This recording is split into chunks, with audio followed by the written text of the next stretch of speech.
राधे राधे महाराज जी। जी राधे राधे महाराज जी। महाराज जी मैं पुलिस में कार्यरत हूँ। महाराज जी जीवन में बहुत अधिक उतार चढ़ाव आ रहे हैं। चुनौतियों का सामना करने के लिए आंतरिक मजबूती मैं कैसे लाऊं? खुद को भगवत मार्ग पे प्रारंभ करना चाहती हूँ। हाँ, नाम जप में नाम जप बल है। जितना नाम जप करोगे उतना बलवान हो जाओगी। ये जो हम चाहते हैं कि ना करें फिर भी हम करते हैं, या जो हम चाहते हैं करें नहीं कर पा रहे हैं, इन दोनों के लिए हमें नाम बल की आवश्यकता है। हम जितना नाम जप करेंगे उतने हमें बल आता चला जाएगा। नाम जप जरूर करो, सबका मंगल इसी में होगा। आप देख लीजिए, खुद देख लीजिएगा। और नाम जप नहीं तो बातों से काम, क्रोध, लोभ, मोह, मद मत्सर इनको नहीं जीत सकते आप। ये बहुत सुबह है, 1 मिनट में बड़े अच्छे अच्छे को घुटने में ला देते हैं। इसलिए नाम जप जितना अधिक करोगे उतना ही आनंद आपको रहेगा। देखो नाम जप का कितना बड़ा बल होता है।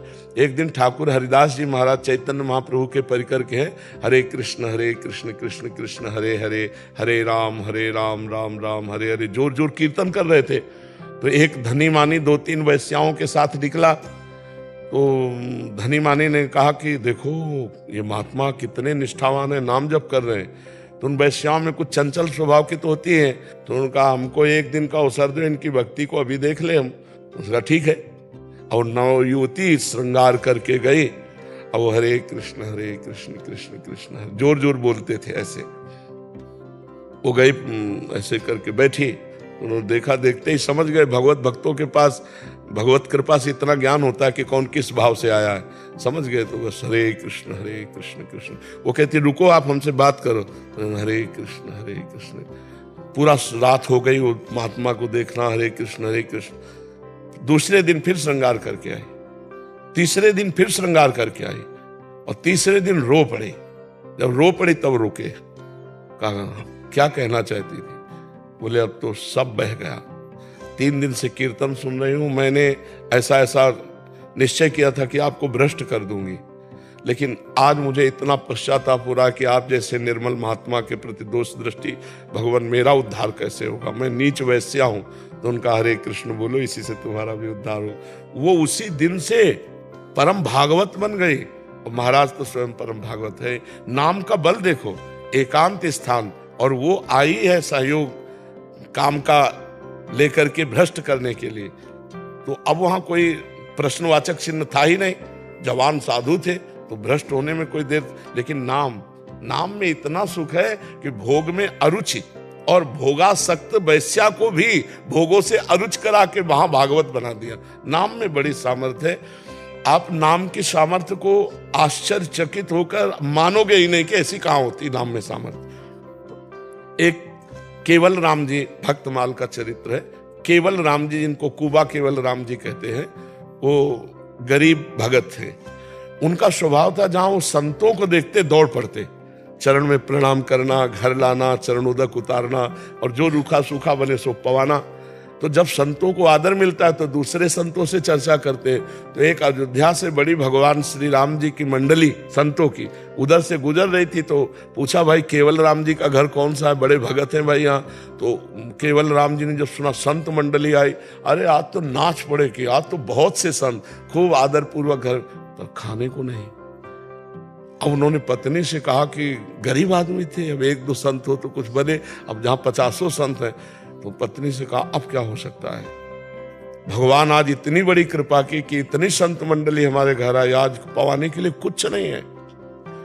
तब पत्नी से कहा तुम इनको बैठा लो, मैं कोई ना कोई उपाय करता हूं। तो गए, एक धनी मानी से बात की। तो लोग जब किसी को गरीब देखते हैं, असहाय देखते हैं, तो उसका दुरुपयोग भी कर बैठते हैं। अत्यंत आवश्यकता, वो बिल्कुल गिड़गिड़ा रहे थे कि आज हमारे अगर संतों का भोजन हो गया तो तुम कहोगे तो हम जीवन भर तुम्हारी गुलामी करेंगे, आज संत ना भूखे जाएं। तो उनका हमारे एक कुआं खोदवाना है, आप पति पत्नी कुआं खोद देना और हम जो कहोगे संतों को पवा देंगे। तो घी, दाल, आटा सब संतों के लिए ले गए और खूब चक पवाया। जब संत चले गए तब उन्होंने कहा तो मिट्टी, उस समय 60 हाथ 70 हाथ खोदना तब कुआं खुद पाता था। अब वो दोनों राम फावड़ा मारते, वो तसला में रखती राम, और उठा के ले पति पत्नी दोनों भगत राम राम राम राम कहते हुए 40 हाथ खोद लिए। अब जे ही नीचे वो खोद रहे थे, ऊपर वो रस्सी से मिट्टी खींच रही थी, तो जो बालू वाली मिट्टी थी वो ऐसे धंस गई, पूरा कुआं बैठ गया। अब उनके बचने की तो कोई संभावना ही नहीं केवल राम जी के। लेकिन देखो संत सेवा और भगवान नाम का प्रभाव। अब पत्नी बहुत व्याकुल, तो सेठ घबरा गया। उसने कहा उस समय के हिसाब से कि हम आपको पूरे जीवन का खर्चा देंगे, आप मतलब विकल मत हुई, और देखो हमारा तो कोई दोष है नहीं, आपने कहा था, और अब कुआं में वो दब गए तो इसमें हमारा क्या। राजी करके पत्नी को कुछ संपत्ति खान पान दे करके निपटा दिया, और वो मिट्टी बराबर कर दी गई।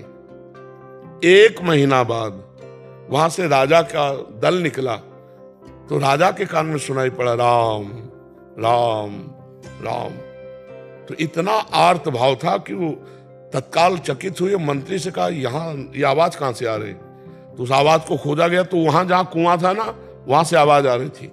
बोले राम राम राम राम, आवाज जो ऐसे। बोले यहां से आ रही महाराज। पूछा यहाँ क्या हुआ था। बोले 1 महीना पहले केवल राम जी थे, बड़े भगत थे, वो सेठ के कहने से कुआं खोद रहे थे, तो मिट्टी धस गई, तो इसी में मर गए, तो हमें लगता है उनकी प्रेत आत्मा है, वो राम राम कहती। बोले नहीं, खुदवाओ इसको। अब वो राजा थे, राज सैनिकों के द्वारा देर न लगी, 1 दिन में खोद लिया गया। तो जहां केवल राम जी बैठे थे, उसके 1 हाथ ऊपर से परत लग गई थी मिट्टी की, और वो गुफा में बैठे थे, और शीतल जल और सुंदर भोजन सामने रखा हुआ था। 1 महीना तक रोज भोजन, रोज पानी और रोज ऑक्सीजन भगवान दे रहे थे। तुरंत खोला गया, निकाला गया, तो अब उनकी तो महिमा प्रकाशित हो गई, बड़ा चरित्र लिखा। तो उनसे पूछा गया आपका जी नहीं घबराया, आपको परे। बोले जब मैं राम राम राम, तो मेरे राम जी आए और मेरे साथ बात करते थे, मुझे भोजन पवाते थे, मुझे जल पवाते थे, मैं बड़ी आराम से था। 1 महीना बड़े आराम से हमारा कर। सोचो जरा, ऊपर से पैक हो चुके हैं कि यहाँ घबराहट में प्राण निकल जाए। मान लो ऐसी कोई परिस्थिति भी हो जाए तो घबरा के मर जाए कि हमारी आवाज भी ऊपर नहीं पहुंच रही होगी, हम कब तक बंद रहेंगे, हाय हाय मच जाए। लेकिन राम राम राम राम।